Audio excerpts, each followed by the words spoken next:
I'm Jill Demling, and this is Going Rogue. This is my second of 2 episodes before season 2 launches this summer. If you haven't listened to the first one yet, go back. It's me being interviewed by writer and producer Ned Martell about the real inner workings of Vogue, the stuff the movie doesn't touch. Think of that one as the behind-the-curtain explainer. This episode is something different. Look, Andrea Sachs is a great character, but she wouldn't last a day doing what these 6 people actually did. The blood, the sweat, the tears, the 18 trunks through customs, the faxes from André Leon Talley, the $10 lunch budgets stretched into dinner. None of that made it into the film. All 6 of these guests have appeared on this podcast, and you can go back and hear their full episodes. But today I've pulled the moments where they talk about the how, the why, and the what. How they got there, why they stayed there, and what they actually did there. 6 fashion phenoms who built successful careers out of those years and have the war stories to prove it. With The Devil Wears Prada 2 in theaters this week, it felt like exactly the right moment to let them tell it in their own words. So channel your best Andrea Sachs and take notes as the real assistants of Vogue go rogue. My first guest is Leslie Fremar. Before she became one of Hollywood's most powerful stylists, she sat shoulder to shoulder with me, quite literally, in Anna's office. She was the junior assistant, I was the senior. Think the real-life Andy and Emily, but with juicier secrets.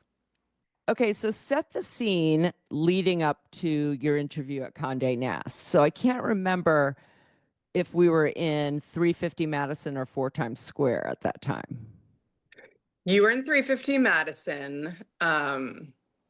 And I interviewed actually with Bucky Keating, who is the head of HR. I interviewed to be Amy Astley's assistant in beauty. And I did not get the job. Tinsley Mortimer actually got the job. I remember that. Remember that. And then the next day, Bucky called me and said, you know, that I didn't get the job, but would I come in and meet with Anna? She was looking for a junior assistant on her desk. And I was nervous, but I was interning at Harper's at the time, and the girls kind of helped me get dressed and look the part. Yeah, what did you wear? Yeah, because everybody I've spoken to remembers exactly what they wore to meet Anna. Some people still have the outfit, like Karla Martínez. Brian Coates, he doesn't remember the actual interview, but he remembers what he wore. So it's really funny. Oh, I remember exactly what I wore. I wore a Jill Stewart. I don't even know if she is around anymore. Jill Stewart top and skirt. And then I worked in the accessories department at Harper's, and they loaned me a pair of Jimmy Choo pumps. My skirt was like dark navy, and my shirt was like a button down, and it was black. And that's what I wore. I don't have it still. I wish I did, but I don't. So did you meet Anna first, or did you meet me first? I can't remember. I met with you first. I don't remember it that well. I don't even remember my interview with Anna that well, except for you warned me that she was going to ask me what book I was reading. Right. And, but that's really all I remember. What I do remember is when they offered me the job and they said that the start time was 7:30, I was like, I don't think I can take this job, because I was just basically out of college and I didn't think I could wake up that early and commit to it like long term. I was like, God, I don't think I can do it. But then my parents were like, you're taking the job. You're not taking a job because of the start time. Okay, so then if you were 7:30, I was probably 7:45-ish. Yeah. You would stroll in around 8 maybe. If you knew she was coming in later. I mean, how nuts is that? Yeah. How early we were in.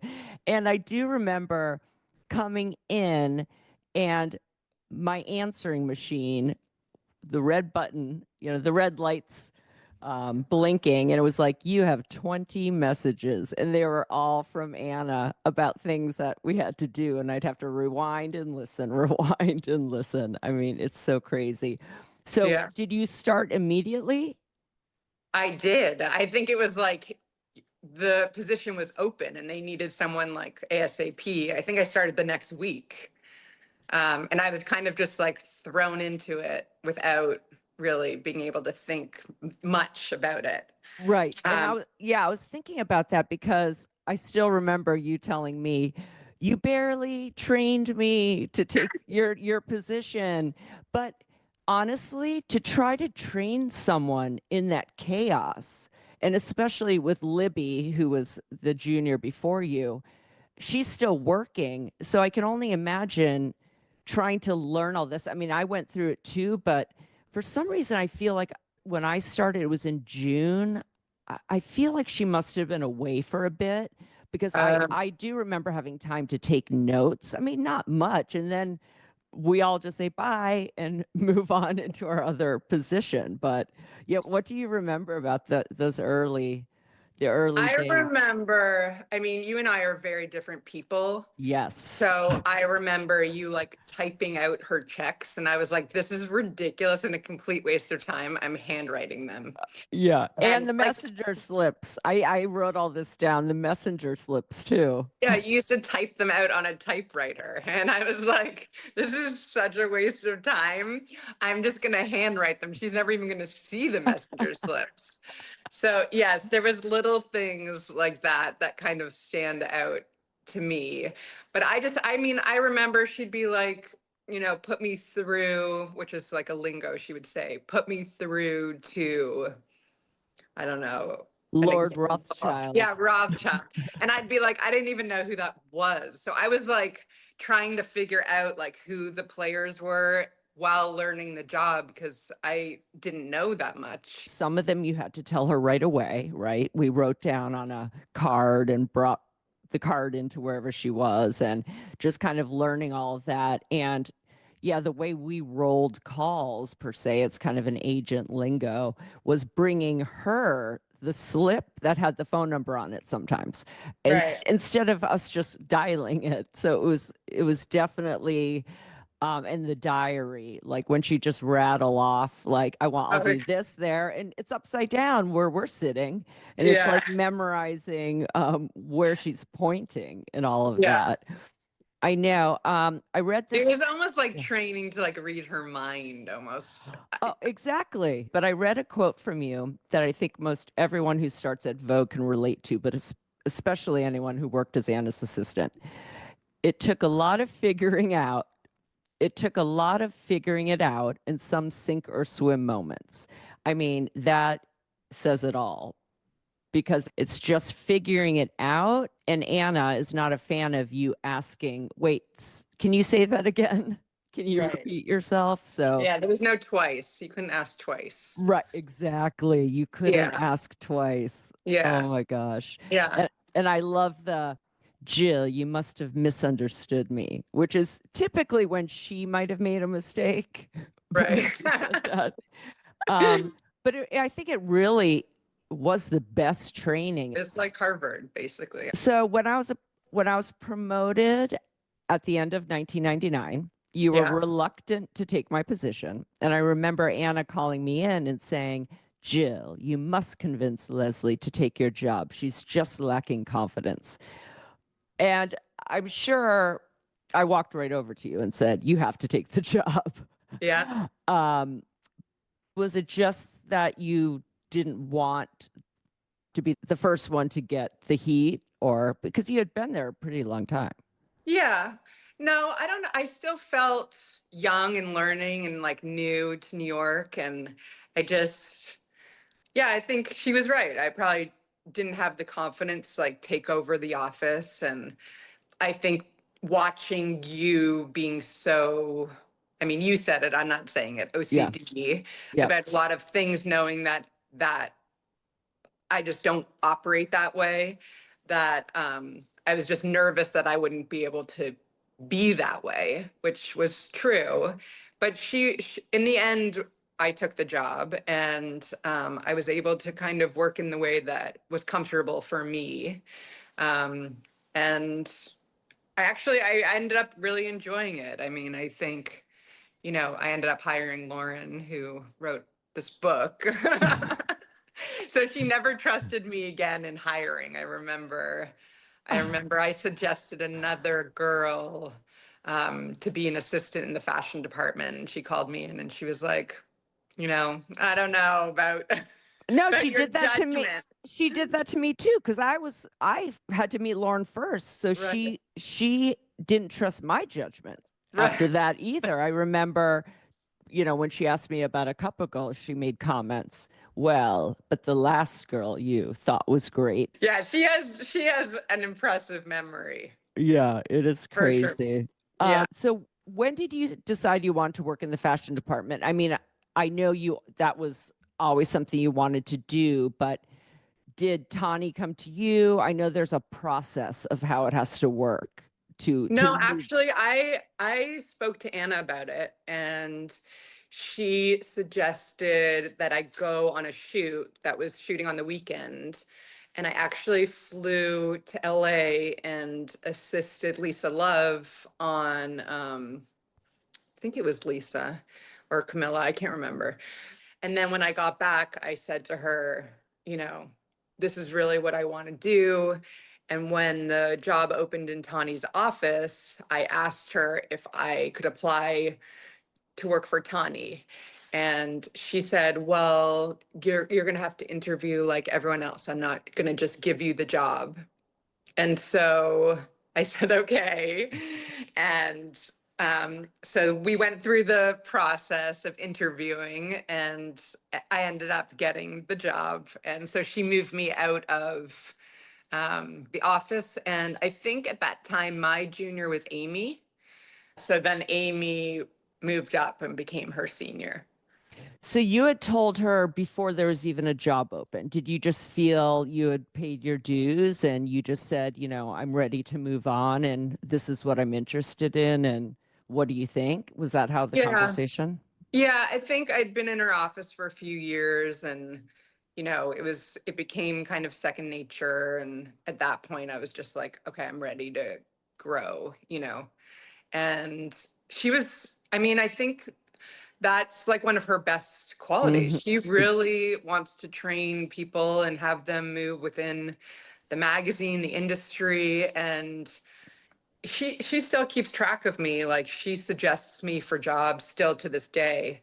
um and I think she really is supportive of growth, which I think is an incredible quality of a boss, than trying to just keep them stunted in a position where you're not going to move. She really wanted you to move and thrive. So I I, Yeah. I commend her for that. Like, I thought that was pretty spectacular of her.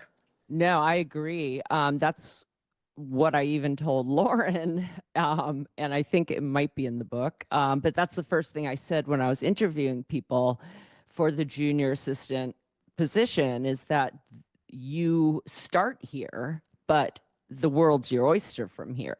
And what I think is so great about that specific role as her assistant, and it's kind of what Brian Lord told me when I was offered the job and I wasn't sure if I wanted to take it. Brian said, you're in the middle of the storm in a way. I mean, you're seeing every aspect of the industry.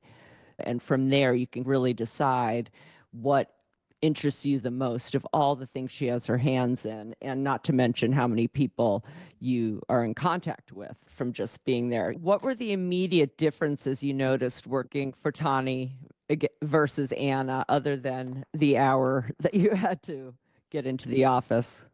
Well, I think Anna lives and breathes her work. And Tani, there was a little bit more separation. Like, she was like, okay, I'm done working. I want to go home and be with my family. So I learned that from her. Can you tell us a bit about that grind, just the grind of working at Vogue and assisting on these major shoots? It's crazy. You'd show up at the airport with like 18 trunks filled with clothes, and the sky caps that work at the airport would recognize you because they know that you would tip them to help you check in. So we Yeah. would like know them, and we would have to go through, and some of the people checking you in would let you kind of bring it through as photo equipment, which was at a discounted rate. And then others would say, no, you need to open all the trunks. That doesn't look like photo equipment. Like, I guess they Oh, had like a journalist discount. And so you would try to get the trunks checked for as like cheap as possible. And when you couldn't, you were like disappointed in yourself. But then you would like show up in like some foreign country and you have to go through customs and like go through it all and all the jewelry. I mean, it was so intense. Then when you got there, you'd have to unpack it all. And then all by yourself. all by But you, yourself. You'd have to unpack it all. And then you'd have to pack it back up. Some countries, well, most countries actually, like if you were going to Japan or Europe, you'd have to carnet all the clothes. So they would actually have to be packed in order from like 1 to 1,000. And you'd have to, each piece of clothing, how it was packed in the trunk? yes. So that when you went through customs, they would say, okay, it says number 480 is a Dior black gown made out of velvet. And you'd have to go and find Dior black velvet gown. So it had to be numbered so that you would know in a system, so you would know where it was. And it wouldn't take you like 7 hours to find the dress in the 14 trunks. Oh my God. And when you've had assistants, do you expect certain things from them that you had to do for Anna? I think I just talk in a way that's really straightforward, and you can't misinterpret it. It's like very direct, and this is what we need to do. So it's not up for like discussion. But I mean, I run my office a little bit more lax than she does. I think we're in a different time now, where that, you know, I'm not as strict, but I definitely am straightforward, which I found she was, which I appreciated a lot because, Right. she just directly asks you for what she needs or what needs to get done, and you do it. That's it.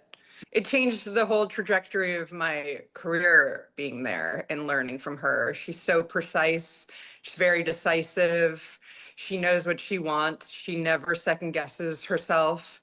And I find that I've implemented that in my work moving forward. I was so young there and impressionable, and I learned a lot of those traits from her. I just feel like I work so much more efficiently because of, learning from her. I had And then nothing but a great experience, to be honest. Gabriella Karefa-Johnson came up through the feature side of Vogue, working for Hamish Bowles, before moving over to work for Vogue's longtime fashion director, Tonne Goodman. In 2021, she became the first Black woman to style a Vogue cover as the magazine's global contributing fashion editor. But Gabby's greatest gift is her unwillingness to sit quietly, and the industry is better for it. Tell us about how you even got in the door and then what those interviews were like and the moment that you heard you got the job. Yeah, definitely. Well, the process of getting back through the doors at Vogue after my internship were basically I was at Barnard College, as you said, and I had a colleague in the French department. Her name was Sophie, and she was assisting Hamish at the time. It was during her senior year, and she ended up graduating and she wanted to move to France. She really wanted to pursue her studies in French. And she was like, look, I know this is really weird. It's like not directly the fashion department, but I remember you being there. I really want to replace myself because I don't want to get in trouble for quitting abruptly. Would you ever come in and speak to Hamish's first assistant, Lindsay Talbot? And she was kind of like a secondary assistant at the time. And I came in and I said, yeah, I would love to. And she kind of gave me the rundown. She was like, look, this is a very patrician woman, she's kind of grown up in these halls. She like understands everything that Hamish is writing about, and you might be coming in at a deficit. But if you can really like prove to her that you know what you're talking about, you might have a shot. And I went in and I met with Lindsay, and I remember the questions being like a bit bizarre. It was like, where did you grow up, and what do you do in your free time, which is a question that was also asked of me by Yep. Anna when I got Yep. there. But it was so strange because I thought none of this has anything to do with my aptitude as an assistant. And so I kind of just found a way to like fudge around it. And I really made sure to communicate that I was studying art history and that I was very much a student of the city and I understood references and I wanted to be work for Hamish to learn. And she didn't seem super convinced. For whatever reason, she sent me home with an edit test. And that test, you had to transcribe an interview of Hamish's, which, if you know Hamish, it was the most amazing crash course in personal assisting because everything is impossible. His recorder doesn't work, the sound Yep. cuts out, you're like doing research to figure out what the words were. And I spent days on this edit test, like far longer than I should have. I ended up calling people, and there was one Danish museum he kept talking about, and I didn't know what this museum was, and I couldn't figure it out. I had a friend who was in Copenhagen at the time, and she identified it for me. And I think just those two little kind of impossible moments Yep.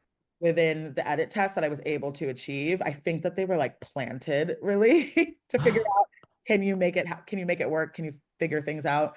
I think those moments kind of swung it with him. And I think he did also like that my family had quite an international background. It was so interesting at Vogue because I showed up in that space and I think I was contending with a lot of preconceptions about who I was and whether I could belong there and whether I could live and survive in those rooms. And so I took every opportunity I could, including my interview with Hamish, to dispel those misconceptions and to prove that I actually really, really did belong. Vogue is a place that represents the zeitgeist in theory, and it's supposed to be reflective of the world that we live in. So yeah, it felt when I kind of made it through those doors, it felt like affirmation that things were changing.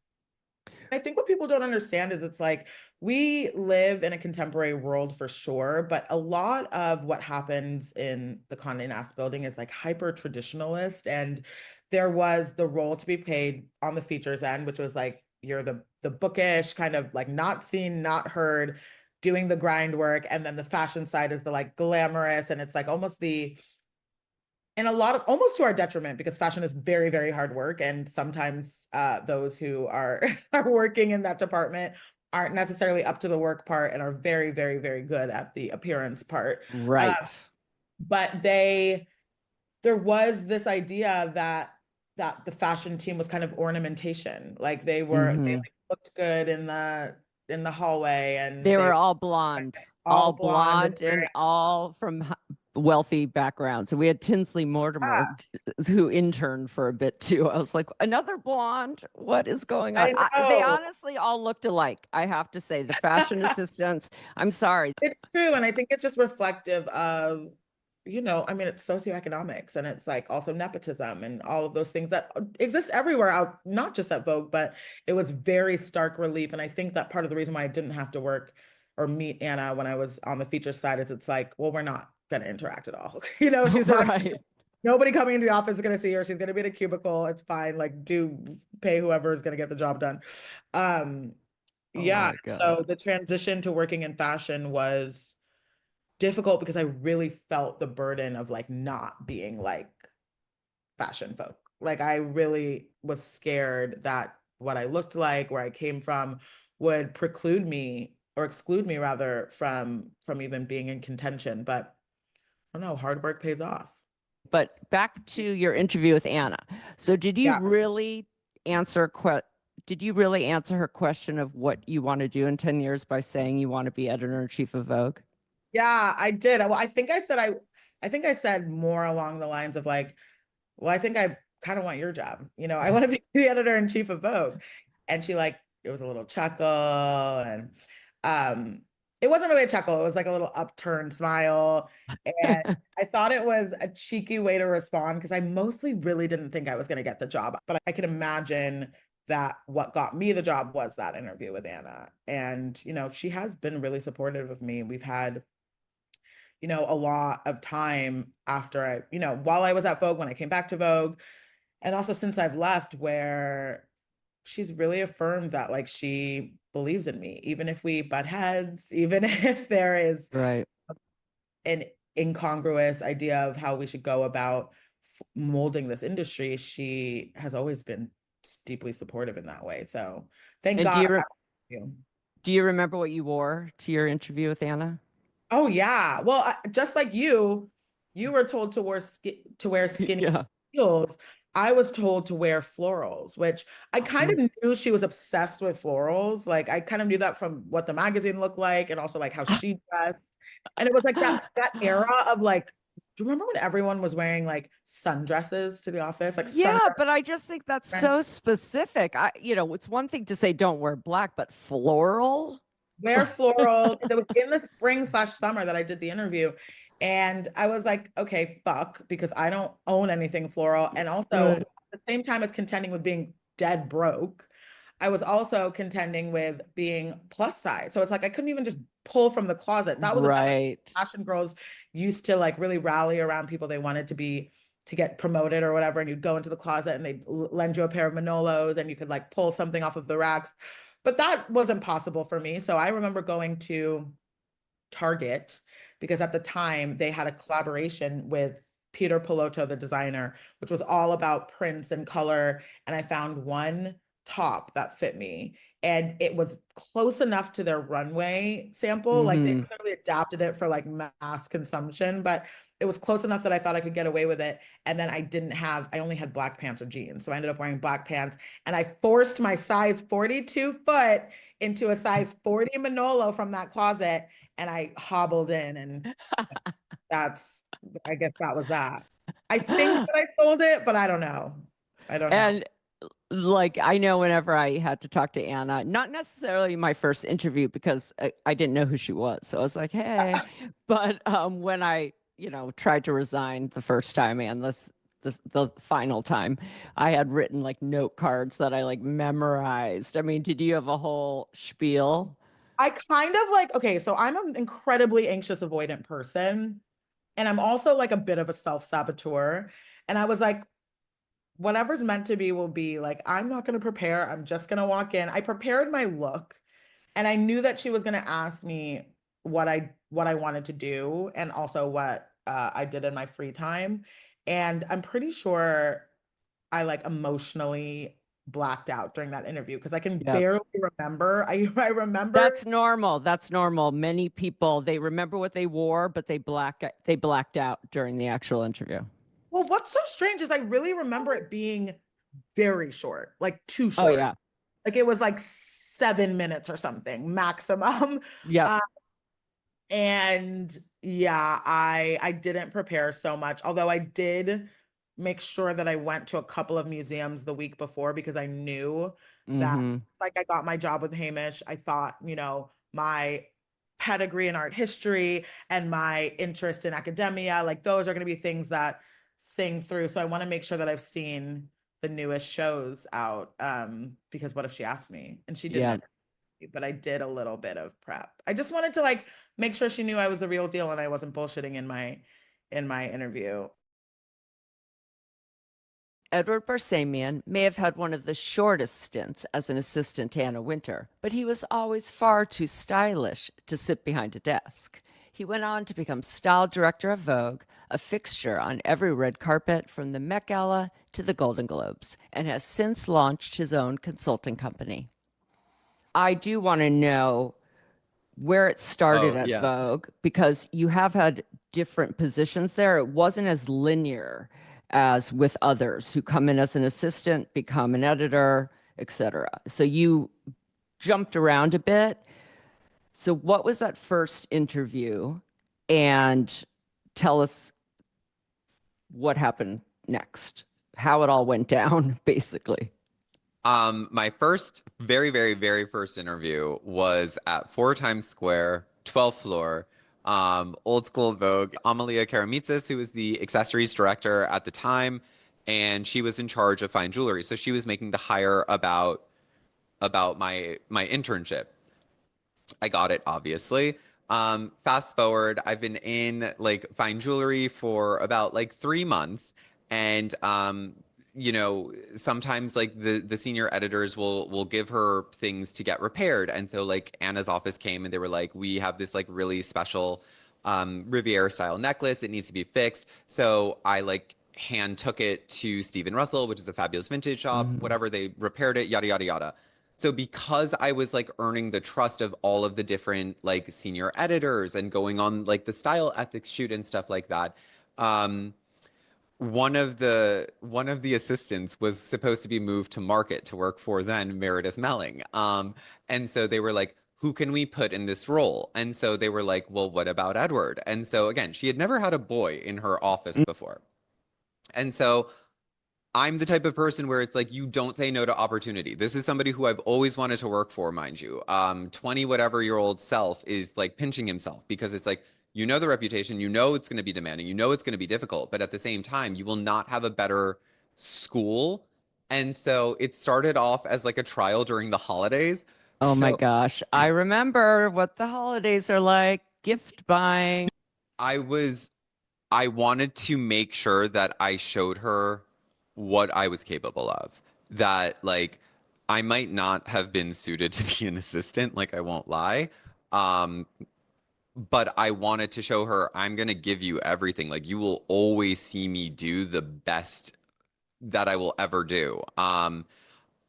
She was good to me. Like I won't lie. Like, you know, as you said, I didn't have a linear path and we'll get to it later, but like there's a reason I came back, right? Because Right. like I wasn't mistreated.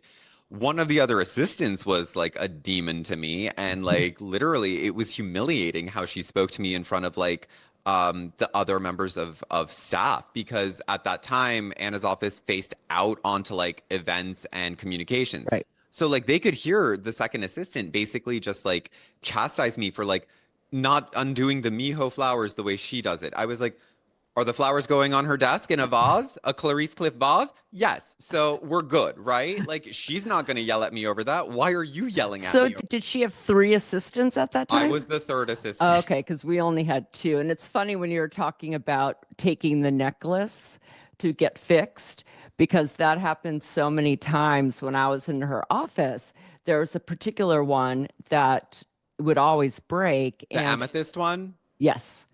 And I don't know which one it was actually. I believe so, but this is a long time ago. We're talking late 90s, so probably 1999. And Leslie Fremar had picked it up off her desk while Anna was at lunch to get it packed up to bring to get fixed, and she dropped it and it broke. And she was in tears. And I said to her, don't, just calm down. Let's think about this. So, this is a necklace that keeps breaking. Here's what we do, we're going to take it up to the jeweler, have them shorten it. And then that's how we could explain why it's broken, you know, why it's shorter, and that this is actually a good thing because it'll make it lighter and it won't keep breaking. Yeah, So exactly. Anna never knew that it ever had broken. And in fact, that's what the jeweler had wanted to do anyway. But those necklaces, man, always They're breaking. beautiful, but the most delicate things in the Yes, universe. Oh my yes, God. yes. So, what did you have to do for her, and how long did you last, and whose choice was it to move on from that position? Oh, I remember what I wore in my interview. I remember I was there. So it was during the holidays, so it was gift wrapping and everything. Clearly I had passed the test. So in the new year, they moved my predecessor to accessories or market, and then I bought a new Balenciaga by Nicolas Ghesquière suit in gray. I still have it. I still wear it. I still feel like a boss in it, which is so crazy. Um, she asked me who my favorite writer for the magazine was, and I said Jeffrey Steingarten, which I think you'll appreciate just given my current Oh, role. At the time, Jeffrey Steingarten was the food critic at Vogue, and so he would write about like caviar, but somehow it would be very approachable. Sad that it was ending so abruptly, but again, it wasn't the right role for so me. how did you handle that? Because that is important, how you handle disappointment or how you might internalize failure, Hmm. which looking back only led you on the path you were supposed to be on. Totally. But at the time, it's pretty devastating. The most devastating thing in the universe. Like, here I am, like early 20 something, finally, like in what I think is my dream role, right? At my dream place. I do remember immediately after it all happened, I like made sure that the like exit agreement was like all kosher, and then I signed it with like lawyers and stuff. But immediately after, I went to Prada and I bought like several sweaters, went to lunch with a girlfriend, and I was like, okay, like today is gonna be the one day where we're just gonna like enjoy ourselves, whatever. The week after was kind of touch and go in the sense where it was like you're like what should I be focusing on next? What is my next move? All that kind of stuff. But then that second week, I had gotten several job offers, which was really cool. And so it was very reassuring because again, at that point, you think to yourself, maybe I'm not worthy of a role Right. in Maybe X this industry. isn't the right Totally. path for me. Totally.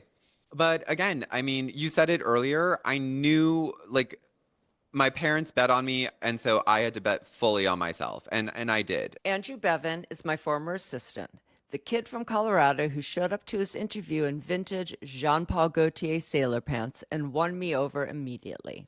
He went on to become style director at Teen Vogue and is now working with Zach Posen at Gap. And yes, he always threatened to write a book about me called The Real Devil Wears Cocoon. I was home in Colorado and I got an email from someone at Full Picture PR that I had met at a party like years before saying you should consider this job at Vogue. And I was like, What was the listing? I don't even know. I don't even know either, but I'm like, oh, I'm writing a play. And I'm in this workshop for this new musical. And he was like, I really think you should go for it. I think it'd be really good. And so it was Christmas break, I remember, and I sent in everything. And then I got a call saying, can you come tomorrow? Was that from me? I think it was from like Lori Jones, the managing editor's assistant or something, or someone was setting it up, or HR. Okay. Can you come tomorrow? And it was like December 26th or something. And I was like, there was a blizzard in Colorado, and I said, I'm snowed in, the airport's closed for 2 days. And then the person on the phone said, well, this is going to greatly affect your chances. Well, because I think And then I he kind email of remember. like, enjoy your ski vacation or something. You didn't?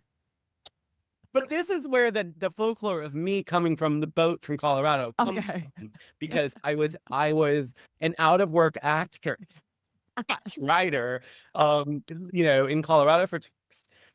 And yeah, but I took the first red eye to get out of, and I went to the interview. It was, maybe a year after the Devil Wears Prada, the movie had come out. So you met with HR first? I think I met with you first, actually. Yeah, so tell me, because I don't even remember this. But I wore black vintage Jean Paul Gaultier sailor pants.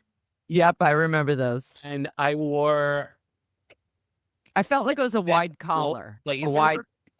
Wide collar, I I think think. it was a blazer with a big collar, or the shirt had a big collar. Yeah, the But shirt there has was the some element of flannel, like I was wearing like a flannel tie or something, because that's something that always stuck with you for years. That I wore a flannel shirt and khaki pants.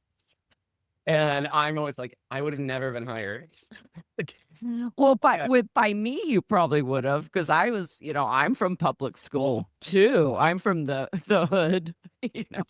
I came in at the end of many interviews, and I think there was some fatigue of the last few weeks of not finding the right person, and Lori and Anna not liking the people or something, because you were like, okay, this is the guy. And then you said, this is what's going to happen.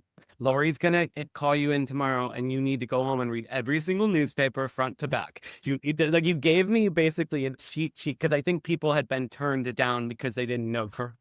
Yes, And I think, yes. Lori Jones, who was the managing editor for many years, right? She was very old school, and she was very tough, and she I think wanted to kind of stump people, and she wanted to ask non-fashion related questions and entertainment related questions.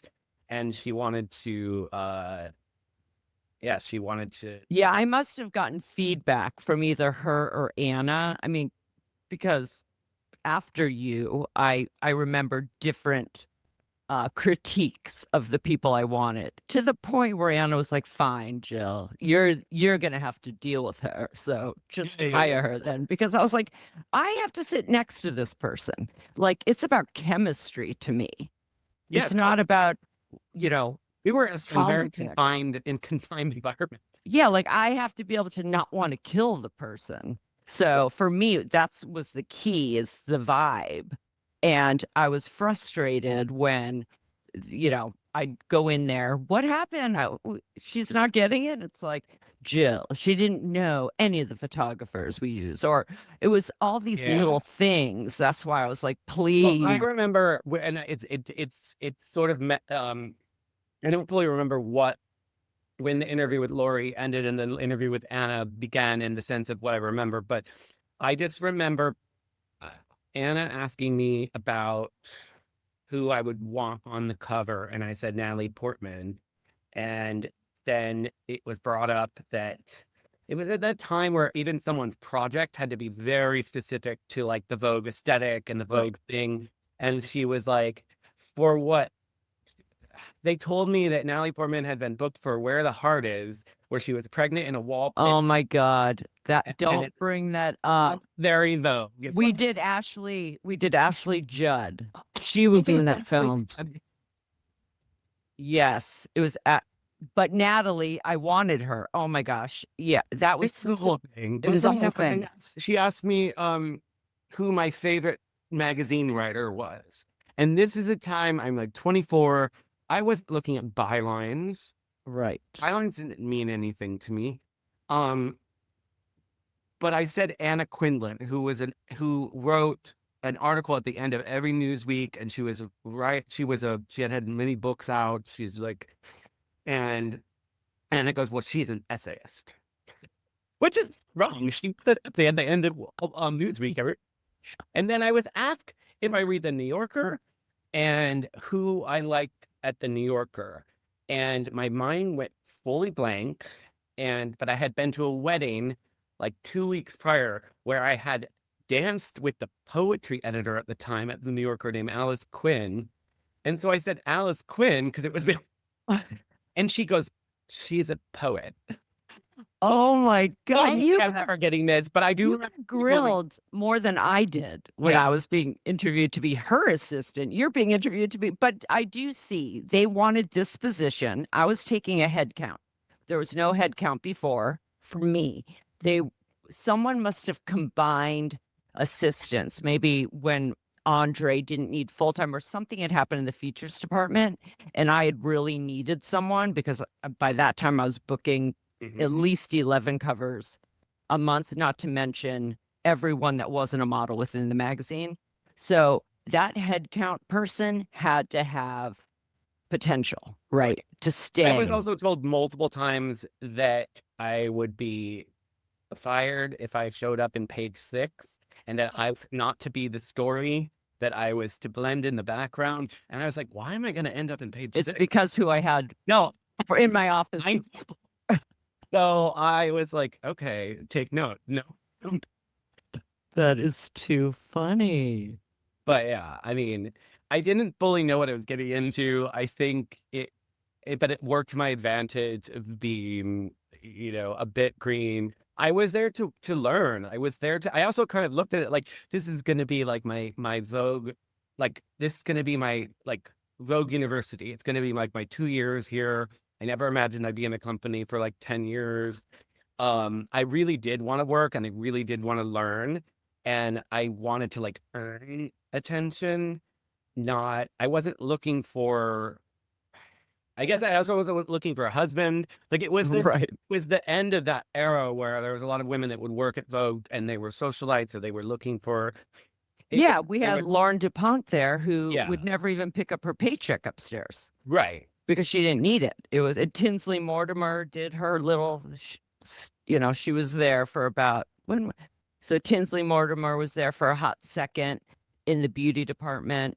Yeah, there was always like different socials that were somehow I definitely feel working like in quote. I'm working for 2 years, and then I'm going to like produce my play, which clearly never.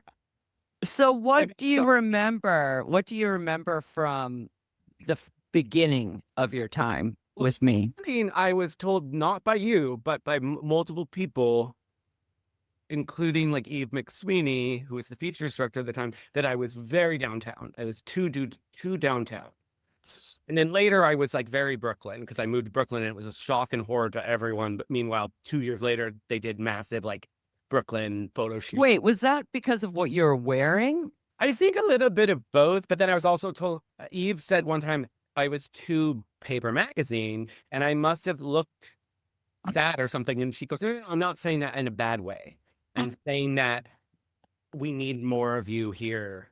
Like, this is a good thing. Use it to your advantage." And I think you said very similar things of kind of like, don't try to blend in for the sake of blending in. Well, that wasn't going to help me if you blend in, No. right? Because we No. needed our section to be downtown, cool, the cool kids get in there. And we were like screening celebrities, basically, like having like meet and greet dates with people. They're trying to like, and I do remember going to having some first initial meet and greets, and it must have been when you were out of town or on set. And Or just didn't want to go because I hated doing it. but I remember people being a bit pleasantly surprised or shocked because I think they thought that it was gonna be really scary. And then I was like, So what were the first things we were doing when you first started? What do you feel like you did most of the day if you were describing to someone the day in the life of my assistant? I think we did a lot of research. We did a lot of there was screenings. There was I did a lot of stuff at night where I'd go out and listen to bands. My personal thing was like I thought which you didn't really handle that much. It was more Valerie and people were talking about the music because it would be the music wasn't that cool. And I remember getting like a couple bands in there that I was so proud that I got this like postage side stamp article that I'm like, some lady's gonna buy this CD. I thought and like not buy the Kenny G CD or Well, something. yeah, technically we were supposed to be handling the people are talking about section. So I was probably like, you like music, go for Yeah. it. Like, go see these things. Like, And that Tell was it- sort of like it was getting kind of like the keys to the castle a bit in the sense of like the access that I started to get from tickets to going to concerts, going to movie premieres and movie screenings and stuff. And you were very good at and I'm still like emotional when I think about this because and my boss at Miramax was very similar, like introducing me as their colleague, like social events and stuff. Yep. That to me, because I obviously had to earn that by like earning your respect and by working hard and having a sense of taste and dignity but that was a huge deal for me because that made me feel A, that I belonged, and B, that I wanted to work harder and that I wanted to that's what we did. own and Yeah, not That's what I thought was important. And I always did that. And even with interns, you were an extension of me. And I trusted your taste, your work ethic, your presentation, as someone that worked at Vogue. And I would never, well, there's two reasons. I mean, I needed you to do a lot of stuff and you had to be my colleague, right? Not my assistant. I can't be sending my assistant in my place. And the other thing is I wanted you to feel empowered. right. I wanted you to feel empowered. And you were still expected to do the shitty stuff like get my lunch or like personal things here and there. I feel like you and I had a running joke about because you were always like, I don't want you to write a book about me, and then we would joke around that. Is that after Devil Wears Prada came out? And I never signed an NDA, and I was like, well, yeah, I'm gonna write a book called like I think you, me, and Karen or whatnot. It was The Devil Wears Cocoon. Devil Wears Prada, whatever. I was like, Devil Wears Cocoon or Peter Song. And I would always be like, Jill, I'm taking notes. But, I think our working relationship, I think we had we have very good chemistry, but there's something sort of Gilmore Girls about us because which neither one of us watched because we were too busy working and being out. Right. I still loved to this day. I think about how funny your emailing was because you would work 24/7. You obviously be in very different time zones sometimes, and it was. I feel like when I started, I had a flip phone. Then I think I got like a Palm Pilot or something. But I'm like the texting was not. It sounds like we're like really ancient and we're like Right. But I was like, texting wasn't really a thing. People would text being like, "I'm running late," and then so you'd write K. But there was not this texting culture. So a Right. lot of it was done on email. And I think for a while I didn't even have a work phone. So it was you would be emailing and you would have a full conversation with yourself. But and I'd like wake up in the morning and read this it'd be like from 5 a.m. or 5:30, and you would eventually just answer yourself. And you'd be like, "Don't worry, I figured." Like it was. I do that. I still do that. I think that's how I work things out. But I will tell you, having been Anna's assistant, that version would be over the. Having been Anna's assistant, I experienced that, but it was on an answering machine. It was stream of conscious. It's almost like a to-do list, but not writing it down.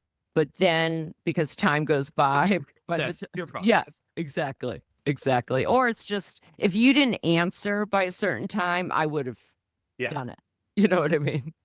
What advice do you carry on with you? There are words of wisdom that have really helped you along the way. Advice from my boss at my polo internship was stop asking questions that you can figure out yourself, or know to ask the question and know when to research, like what you can deduce from your own research and your own, I think, common sense too. I've had to like really learn about common sense and trusting gut instinct. And I think my sense of asking so many questions initially when I was young came from being a people pleaser and wanting to I get it right. But I had to trust sort of my own instincts. And then from like Vogue, obviously we were talking about it before we started about it's being on time. And you taught me also a lot about being over-prepared, because you go into a meeting with 4 ideas. If they ask for 1, you go in with 4. And I still do that to this day. And as someone that does consulting for brands and stuff, you go into a marketing meeting with people that have been there for 20 years, that maybe have 2 ideas a year, and you go in with 5. Half the room loves you, half the room hates you. Exactly. No, I was very prepared in those meetings always, because Anna will ask you everything. She will ask you questions until you can't answer one. And that can be asking you for September cover ideas 5 years from now. But I never forget that you said Anna will always ask you the one question you don't have the answer for. Right. You'll find a way. So make sure you have it. Like, make sure you do it. And I'm like, what? Big. And I think I wish I would have journaled more. I didn't really journal. Everyone says journal, but I'm like, we think we're going to remember everything, but we don't. Right. And I wish that I would not have thought. I think we were sort of trained initially that social media was like the devil, or it was tacky and we needed to stay off of it. And there was a very slow transition to digital at Condé Nast. So I didn't harness that because I thought I was being a good little soldier. And it wasn't about me. It wasn't about me as a brand. It wasn't about what I could do to sort of build my career. I didn't have that hindsight. And I guess like going back into it, I would have been a bit more cognizant about it. I was so in the tunnel, like in the Vogue tunnel. No, that's what we were kind of told. We were supposed to be in the background, and listen, this generation now, it's so opposite that I even went to a party with someone that was working for me, and they're sitting right at the main table, like next to me, next to famous people, and there was no way of saying, can but that could be partly my jealousy that I didn't do that or something like that. I just think we were told to be too far in the background, not to ask for credit. We were the secret weapons. We didn't get the recognition. And that's really hard when you leave a place and you don't have all of that to show for it, right? Of course, we have all the magazines and we have all the You don't know what to take for credit. You're still not taking enough credit that you deserve. Right. How you were trained in the trenches. Right. And it's like, yeah, you need to be like, I creative directed this. I back to what Right. in the beginning, or Right. I, did X, Y, and Z. And I'm still bad at self-promotion, and I'm still bad at giving myself enough credit. So I still need to take that advice. Edward Barsamian may have had one of the shortest stints as an assistant to Anna Wintour, but he was always far too stylish to sit behind a desk. He went on to become style director of Vogue, a fixture on every red carpet from the Met Gala to the Golden Globes, and has since launched his own consulting company. Finally, Karla Martínez de Salas. She started as a fashion assistant at American Vogue in 2002, working for Wendy Hirschberg, which meant essentially serving every editor on the floor. And she has been climbing mastheads ever since. She is now editor-in-chief of Vogue Mexico and Vogue Latin America. Full circle, doesn't even cover it. I moved to New York and I emailed Stella Angelakos, who's now at Condé Nast because Condé Nast has bought women's wear. She says to me, I have an assistant editor, a junior editor position at Mademoiselle, but then there's also a closet position available at Vogue. And I went to both, and I remember meeting Meredith, and she was like, who is your favorite stylist? I don't think I've ever said this out loud. And I think I said like Brana Wolf or something, because I had just worked with Brana at Harper's. And So you didn't say I didn't have the Vogue. job. I didn't say Grace, who was obviously one of my favorite stylists and someone I really looked up to. I was like, I had just moved and worked with Brana and Melanie and thought all these women were amazing. And so I did not get that job. I think someone else got it. I can't remember if it was, who was it? Brian? No, Well, Brian's been there forever. And I think Brian was there. I just had him on, and he started there in 1996, and then he went to GQ. So maybe it was that time period. Yeah, and I think another girl got that job. And so I took the job at Mademoiselle. And then from there, I was there very briefly, and they called me from Elle to see if I was interested in a little more senior position, and I took it. And I was there for like a year and a half, like during 9/11, and I was promoted to be Nina Garcia's assistant. Wow. And so I worked for Nina. I was probably a terrible assistant, like, and like you had to like do her schedule. Oh, and I know. I know what it's like to be. That was really stressful and not fun. But it was obviously an amazing learning experience. And then my friend Gareen Zarunian called me and was like, listen, they're looking for someone at Vogue. I don't know if you're going to get the job. It's to work for Wendy Hirschberg. She's been through like 3 assistants, and she really needs someone good. And I went, and I really hit it off with Wendy, and she was like, I want you to meet Grace. So then I went back and met Grace, and it was obviously like the most amazing experience. And she was wearing all black, and Of course. she asked me like a trillion questions and about kind of gauge how dedicated I would be to, working at Vogue and working for her. And then I got a call back, and they said to me, you need to meet, obviously everyone has to meet Anna. And, everyone, first question is, what are you going to wear? And Yep. I think I went to Bergdorf Goodman and spent money I didn't have and bought like an Olivier Teskin skirt, who's like, had his own brand at the time, a black skirt, I still have it, and a like kind of rust colored turtleneck. Someone said, no, Color. black.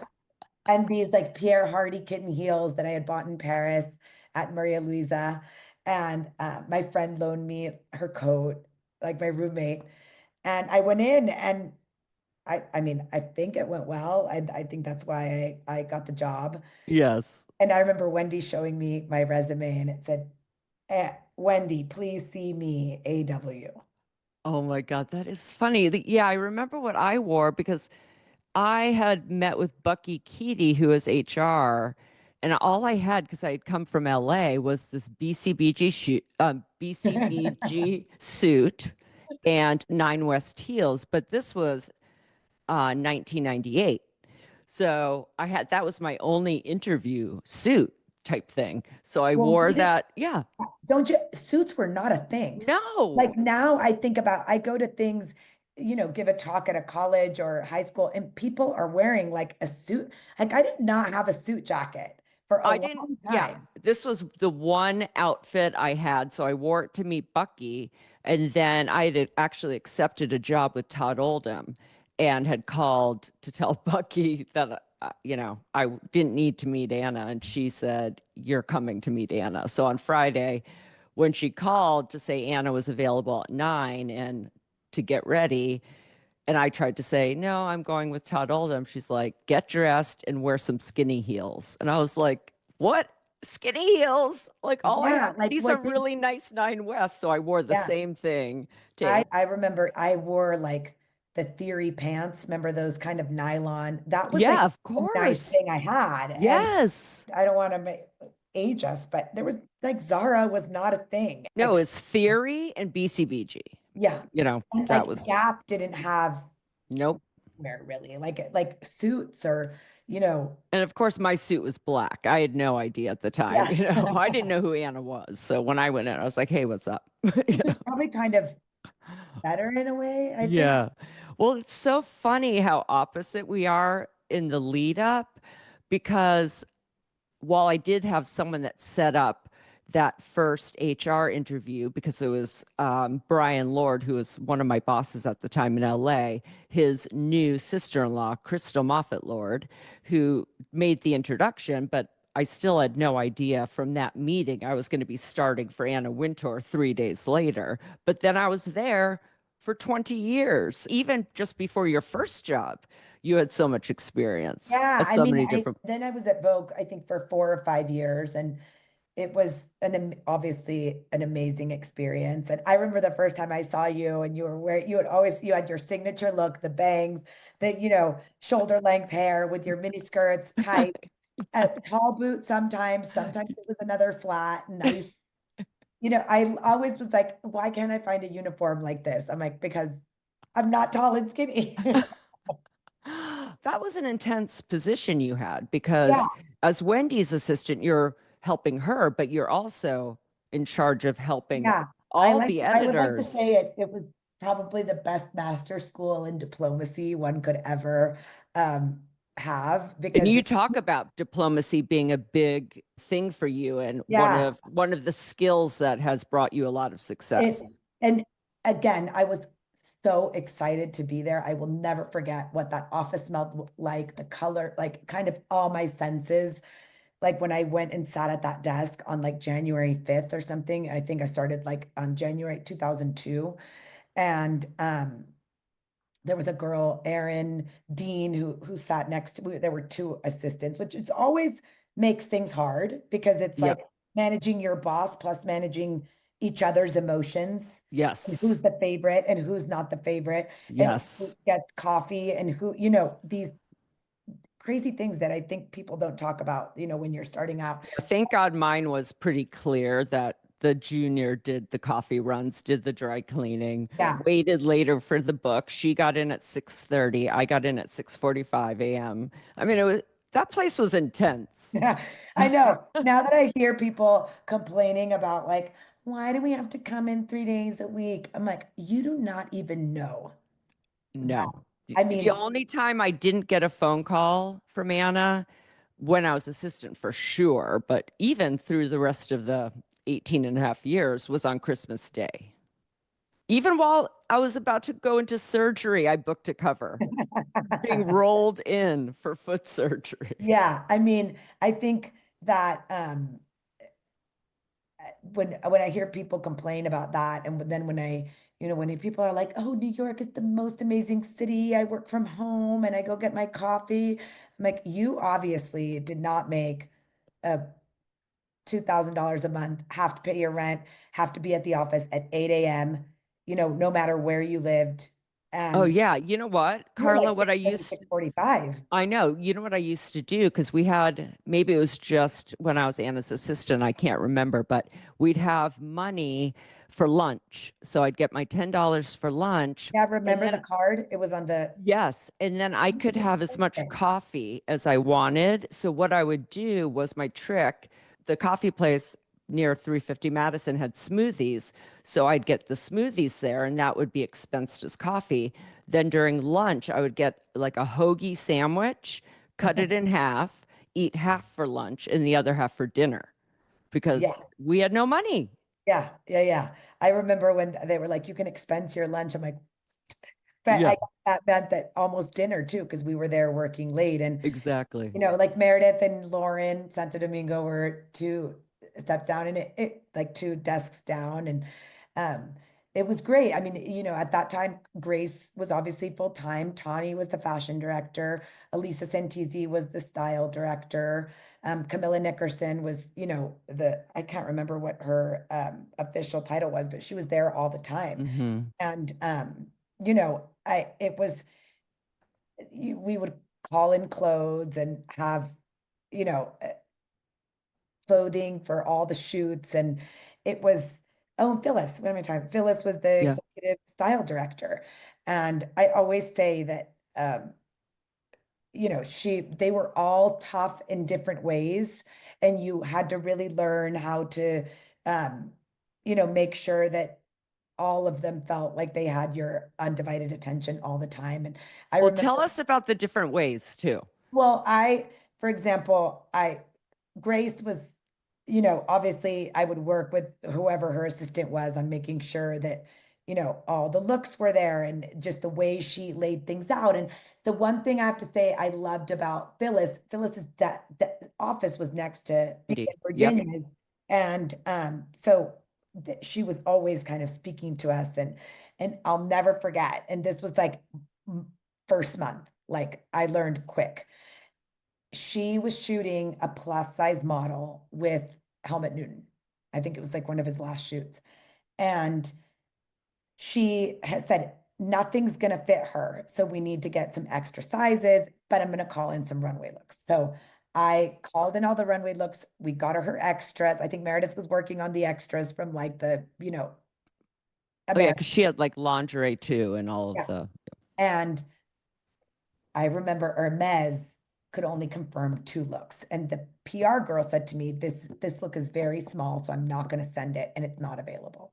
So I tell Phyllis, this look, I don't think will fit your model. So we're not going to get it, and it's not available. And she said, well, how do you know it's not going to fit her? And I said, well, because we've seen the sizes. And she's like, I still want to see. And from that moment on, I never, I said, she's right. Like we need to get it in, and we need to see what, if it works on the fit model. And from then on, I said, you're right. I need to work really hard to get it for you. And it's kind of like, don't take no for an answer. Yes. And, I think from then on, we had a really good rapport, because I always, it didn't matter if it was a 2-page story or an 18-page story. I think it's so interesting to see how much I learned about the process of taking a picture. And it's not just a picture, and certainly not when you're working with, with any photographer. And I just, the way that she worked with Mr. Penn, and Yes. the way that she worked with Helmut Newton were so fascinating. And then Stephen Klein, Hmm. and I thought it was interesting. Elisa Santisi did accessories, and the way her approach to styling was so different than Tawny's, for example. And Tawny was Well, doing, Tawny needed a lot of clothes yeah, too. I mean, editing would happen on set. There'd be racks and racks and exactly. racks. And their approach was always so different. And I learned how to say, Grace might like this, or Grace might appreciate this. And it was just such a dynamic time, I think, in fashion. Was Just there any other stories like the Phyllis one? Like, I imagine you're working on multiple stories and sometimes you can't get a piece. I mean, unless maybe you can, but Brian Coates says the same thing, that no was not an option, that he learned that you do not get off the phone with the PR person until they say yes. I remember PR people coming to our office and saying, I need to physically take this from you because I haven't, it has to go to another shoot. And I used to be like, but Grace is working with it. And I remember I used to like love working with the other stylist assistant, and they would call me and say, Karla, can you help us? And I used to like, Virginia would like, Karla, if you want to sneak out that dress for the weekend, fine, but it better be here on Monday at 8 a.m. And so I would, I remember sharing looks with like Marie Amelie, or, her assistants. And I remember once, like literally Friday, 5 p.m., Labor Day weekend, Grace is shooting Halle Berry in at Los Angeles, I think. Yes, I was on that shoot. It was a Yes. brown dress that she wore, and she had this Gucci dress, and the girl from Gucci was like, listen, Sarah Jane Horn needs it for Vanity Fair, Karla, she's gonna call you.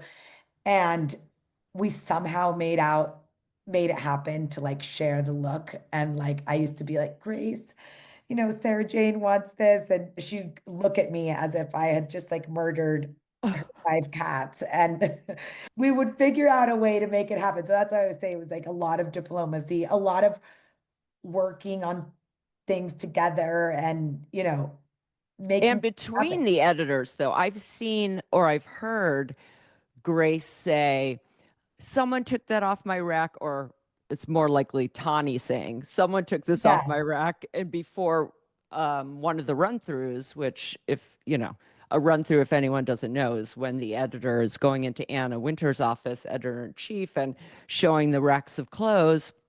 They go through each look for a sitting or a photo shoot that's happening probably likely the next week. And right before a run through, I think there can be little taking of looks off other racks that are nearby or lined up, ready to go into Anna's office. But I know it was the whole, and then we need it for the run through.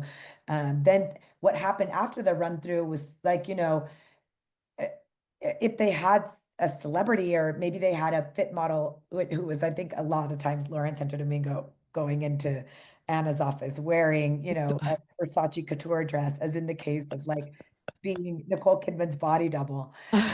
Um, they used to, or once when I think Phyllis asked Lauren to try on like a latex bodysuit for a Stephen Klein shoot, and Lauren was like, "Oh my God, she got so claustrophobic, the poor thing. I think it took her like an hour to get out of that to recover from that trauma of oh putting on my a God. latex suit." But I think there was so much that you learned about the process of what goes into a picture, that there's no way you were learning that anywhere else. I think Right. And you're also learning by the selection of looks, especially for a Mr. Penn or Helmut Newton, what the shape of the model is going to be, what is needed, a skirt that can actually move this way.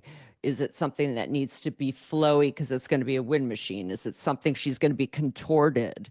That, all these little things that they're there's going to thinking be an about. exploding car in the back. Yes, I know that picture so well. And Yeah, I think I remember, well, I have remembered on other shoots, we've got to shoot this look first because we have someone waiting. And yeah, we also have to give it back. the photographer doesn't care about that. So No, it's also getting the photographer to understand that we do have to shoot this out of order because someone's standing right there. You see that right, waiting person. for it. Yes. Yeah. That was, I think, the amount. And then you would say, I worked so hard and that didn't get shot, or, I Oh, promise. y- A yes. friend of mine, this was like before Instagram days, and Grace really wanted this Comme des Garçons look that I think I like messed up and put the wrong number, and which is like your worst nightmare, right? Like a typo of the wrong number. And my friend happened to be in Japan. I sent out an email saying, "Is anyone in Tokyo?" And I think a friend of mine's girlfriend was in Tokyo, and she brought back a Comme des Garçons look for Grace. And I was like, like we were always asking people, is anyone flying back from Paris? Is anyone doing? I mean, we did so much, I have to say. So when that look got shot and it came out, you were so happy. Oh my God, that is so incredible. I know I always thought about that part of the office. It was always chaos, like just stress. I could see all the assistants in their faces, and it really felt like we were doing brain surgery. You know Yeah, what I mean? exactly. And how important it was.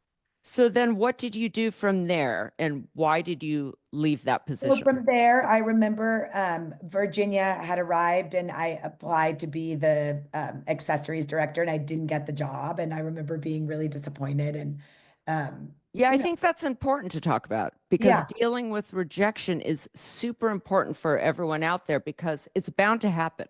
You will be yeah, it's rejected. bound to happen. It's bound to happen. And And what you do next is more important than that exactly. And job. I remember, um, I really was so grateful to Virginia that she even considered me for the job. And um, I think I thought at the time I was also too junior, and like you project that, I think Mm, sometimes. mhm. And I remember going to meet with Anna, and I didn't get the job, and no one ever told me I wasn't getting the job, but I think it was I remember Michelle Sanders saying, "Well, you haven't heard, so you didn't get the job."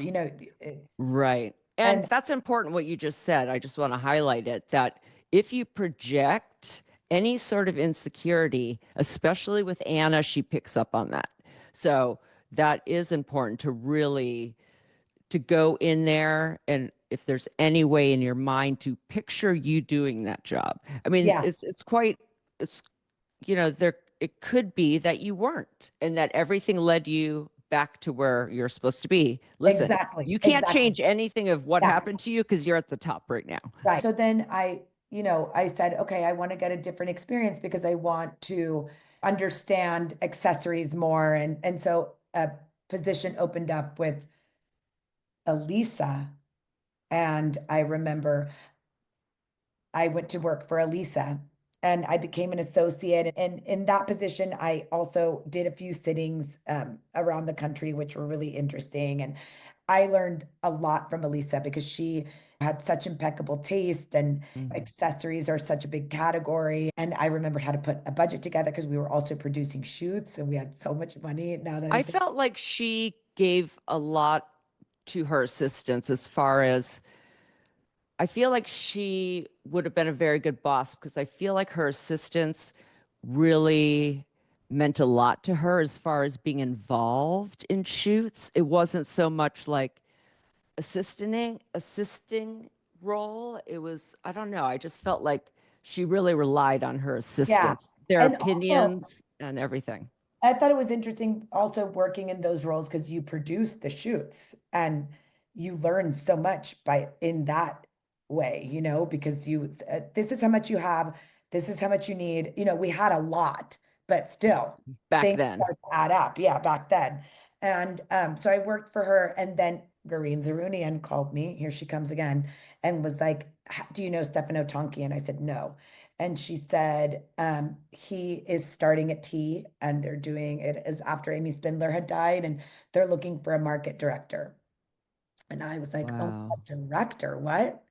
And I went to the interview, and it kind of went ish well with Stefano. I remember I wore this like Balenciaga by Nicolas Gisquier outfit that I had gotten on super sale at Bergdorf's.